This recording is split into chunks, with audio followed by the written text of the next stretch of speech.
Morning, guys. It's time for the class to start. So this week we're going to introduce. So we're going to start talking about chapter number 25. So let me. So in this chapter here, we're going to introduce a quantity that is called the capacitance.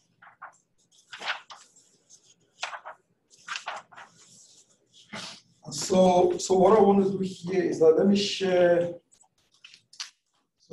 my other screen here so I can kind of give you guys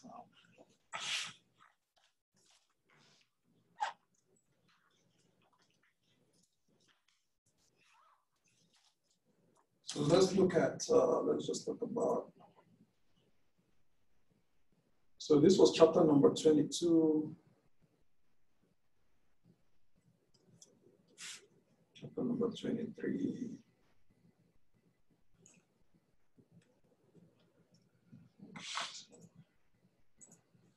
Chapter 24. And then now this is chapter number 25. So if you remember chapter number 22, just the basic concepts about Coulomb's law.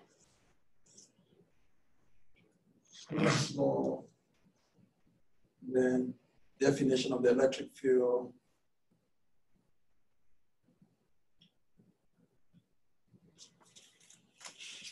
All right. And then we said in chapter number 23, we said that if you have like a continuous system instead of just discrete charges, then chapter number 23 is just like an extension of chapter number 22, but this is like continuous. So you remember those line charges and stuff like that. So continuous charge through Gauss's law.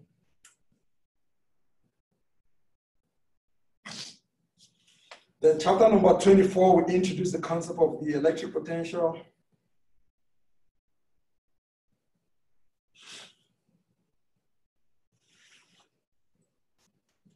Then in chapter number 25, we start talking about simple device applications.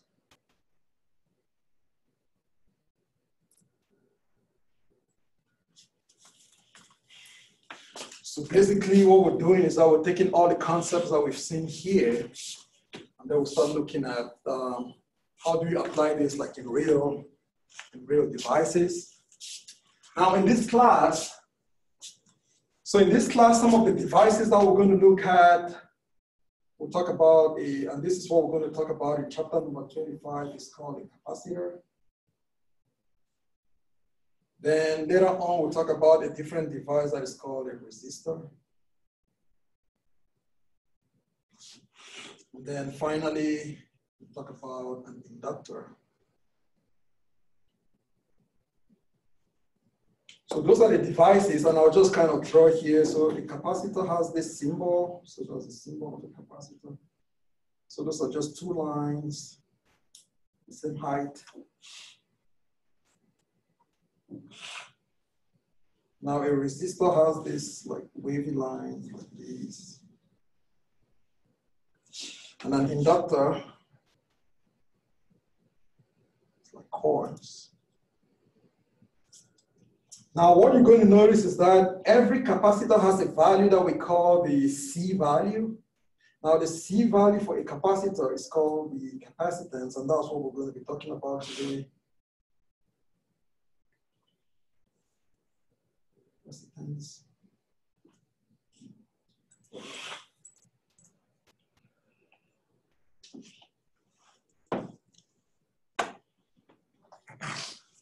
And every resistor has an R value that is called the resistance.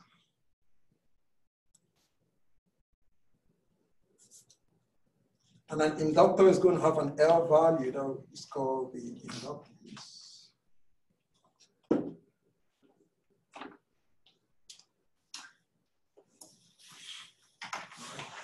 So I just wanted to give you this overview so you understand exactly what we're going to be talking about. Now let me take one of these devices here, which is a capacitor.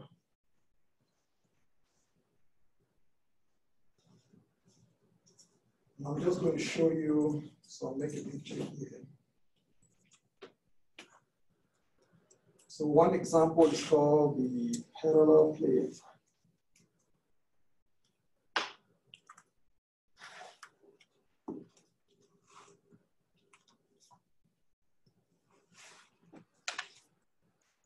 This is a very, very simple device. And the way this works is that you take, so take two plates. So take two plates like this.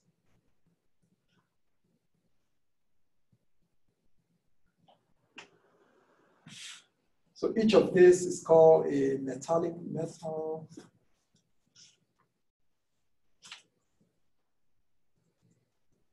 Then we're simply going to attach a battery. So just connect this to a power supply like that.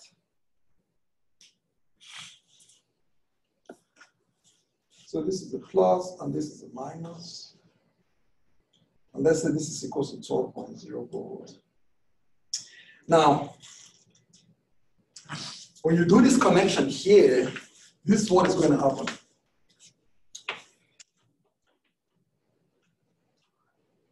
Electrons are going to start moving away from this plate here, electrons. And they move all the way and pile up here. So you get an excess negative charge on one of the plates and an excess positive charge.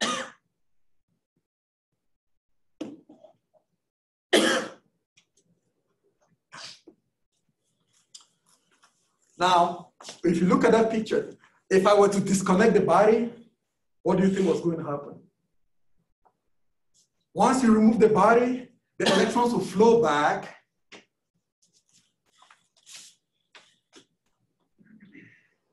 So when this battery is removed, so for example, so right now we have, so this is a 12.0.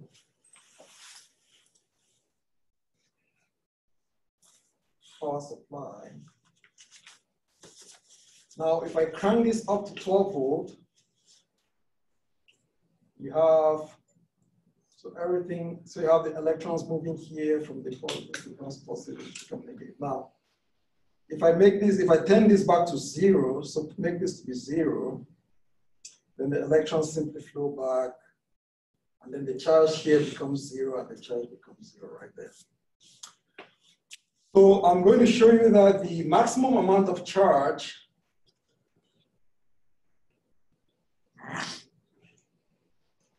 is going to be given by this equation here. So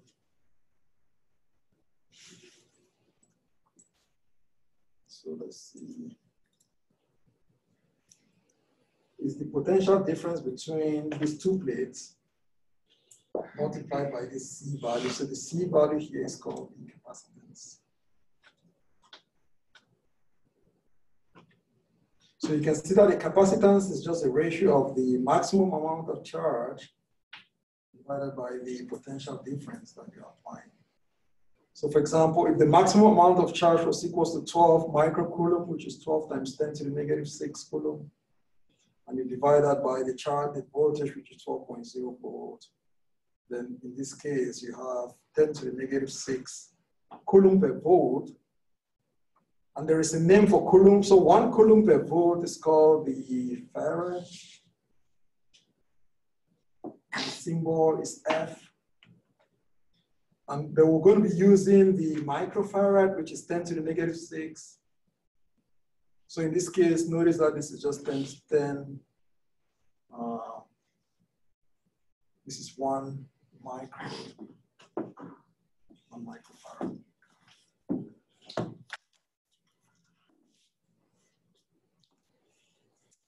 So again, this is just by way of introduction. Now let me switch my screen here. So I want to show you guys one example here where, so I'll stop sharing here, then I want to share this. So if you guys go here on your D2L, you look under chapter number 25, so I added this link. So if you click on this link here, This is really going to show you how a capacitor works. So basically, this is how a capacitor works. So you have two plates, right? Now notice that right now there is no charge on each of the plates. Now once you increase this body, so if you increase this voltage here, notice what is going to happen. So when I make this positive, you see that positive charges are appearing on the top. So the reason why positive charges is appearing on the top, so this is not very visible, but let's increase this too. So you can see that, and once you get this to maximum, like that, then you have maximum positive charges on the top. And then, now, if I were to put this back at 0, see what is going to happen. So if this is going back to 0, then the charge is just going to go back to 0. So when you take your cell phone and you put it on the charger, right? Basically what you're doing is that you're adding charges to the system. So that's what happens when your cell phone is fully charged, right? Then when you use your cell phone, you send text messages, you browse the web and so on. This is what is happening. So you're basically reducing all the charges, and then it's going to go back to 0. So right now you don't have any charge in your cell phone. So basically a capacitor is used to build up charge. So you can use it. So let me see, am I sharing my screen here? Okay. So again, I was saying that once you increase this voltage, you're building up charges. Then if you get that back to 0, the charge is just going to go back to 0. So this is one application there. Now let me show the second application.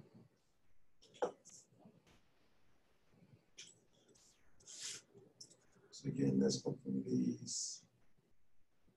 Let's look at this light bulb here.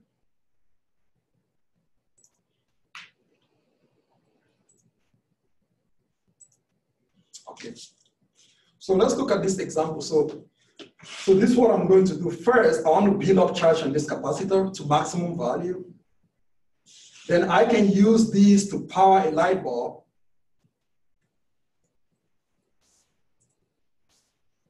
Until the charge goes to 0. You guys see that? So you're using it. So the capacitor is almost acting like a body. So you can use it to build up energy. So you charge it, and then once you connect it to a light bulb, it's just going to dissipate the energy to that light bulb until the charges become 0. All right, so this is just by way of introduction. So I'm going to go back to my PowerPoint. So let me go back to my PowerPoint here.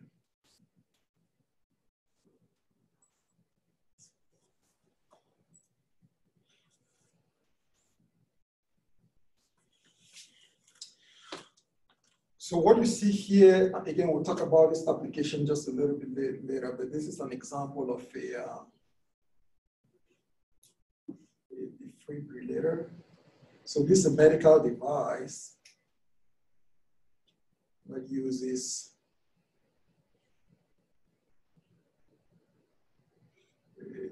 the application. So we'll talk about this application just in a little bit. But it uses capacitors to build up charge.